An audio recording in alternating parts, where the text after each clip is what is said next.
गीता का ज्ञान कृष्ण ने महाभारत युद्ध के दौरान अर्जुन को दिया था। गीता की बातें मनुष्य के लिए कल्याणकारी है।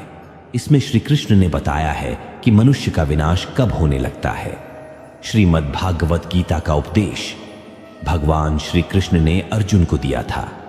यह एकमात्र ऐसा ग्रंथ है जो मनुष्य को जीने का सही ढंग बताता है। गीता जीवन में धर्म, कर्म और प्रेम का पाठ पढ़ाती है। श्रीमद् भागवत गीता का ज्ञान मानव जीवन के लिए बहुत उपयोगी माना गया है। गीता संपूर्ण जीवन दर्शन है और इसका अनुसरण करने वाला व्यक्ति सर्वश्रेष्ठ होता है। श्रीमद् भागवत गीता में भगवान कृष्ण के उपदेशों का वर्णन है जो उन्होंने महाभारत युद्ध के दौरान अर्जुन को दिए थे। गीता की बातों को जीवन में अपनाने से व्यक्ति को खूब तरक्की मिलती है। गीता में श्री कृष्ण ने बताया है कि मनुष्य का विनाश कब होने लगता है। गीता में श्री कृष्ण कहते हैं कि मनुष्य को कभी भी अहंकार नहीं करना चाहिए।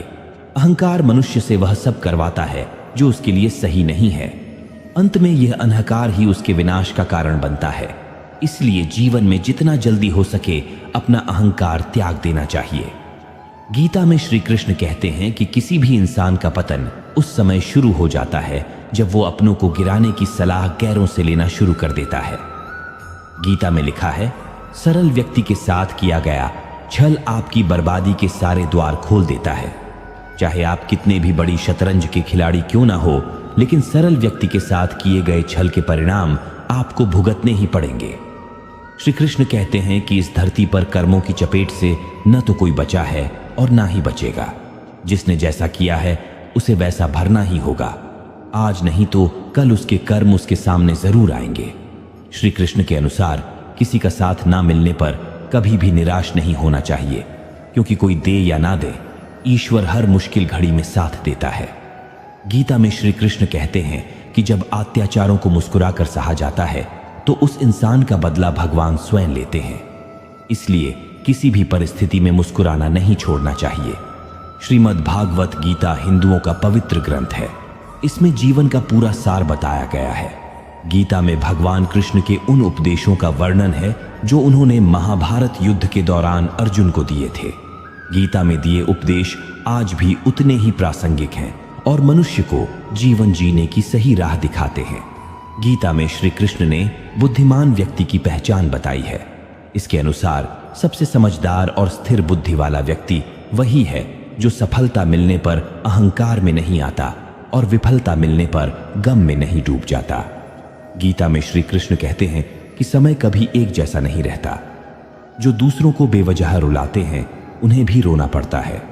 जो दूसरों को दुख देते हैं आगे चलकर उन्हें भी दुख भोगना पड़ता है। गीता में श्री कृष्ण कहते हैं कि समय कभी एक जैसा नहीं रहता। जो दूसरों को बेवजह रुलाते हैं उन्हें भी रोना पड़ता है। जो दूसरों को दुख देते हैं आगे चलकर उन्हें भी दुख भोगना पड़ता है। श्री कृष्ण कहते हैं कि केवल डरपोक और कमजोर ही चीजों को भाग्य पर छोड़ते हैं, लेकिन जो मजबूत और खुद पर भरोसा करने वाले होते हैं वे कभी भी नियति या भाग्य पर निर्भर नहीं करते। गीता के अनुसार सिर्फ दिखावे के लिए अच्छा मत बनो। वो परमात्मा आपको बाहर से नहीं बल्कि भीतर से भी जनता है। इसलिए कोई भी बदलाव पूरी तरह से स्वयं के लिए होना चाहिए। आप खुश हैं या दुखी, ये दोनों आपके विचारों पर निर्भर है। अगर आप प्रसन्न रहना चाहते हैं तो आप हर हाल में प्रसन्न ही रहेंगे। अगर आप अपने मन में बार बार नकारात्मक विचार लाएंगे तो आप दुखी ही होंगे। विचार ही हर व्यक्ति का शत्रु और मित्र होता है। श्री कृष्ण कहते हैं, किसी के साथ चलने से ना तो कोई खुशी मिलती है और ना ही लक्ष्य। इसलिए मनुष्य को सदैव अपने कर्मों पर विश्वास करते हुए अकेले चलते रहना चाहिए। गीता में श्री कृष्ण ने कर्मयोग, भक्ति योग और ज्ञान योग को ही कल्याण का प्रमुख साधन बताया है। कर्म के प्रवाह से संबंध का टूट जाना ही जीवन का लक्ष्य है और यह लक्ष्य उपर्युक्त तीनों मार्गों से प्राप्त हो सकता है।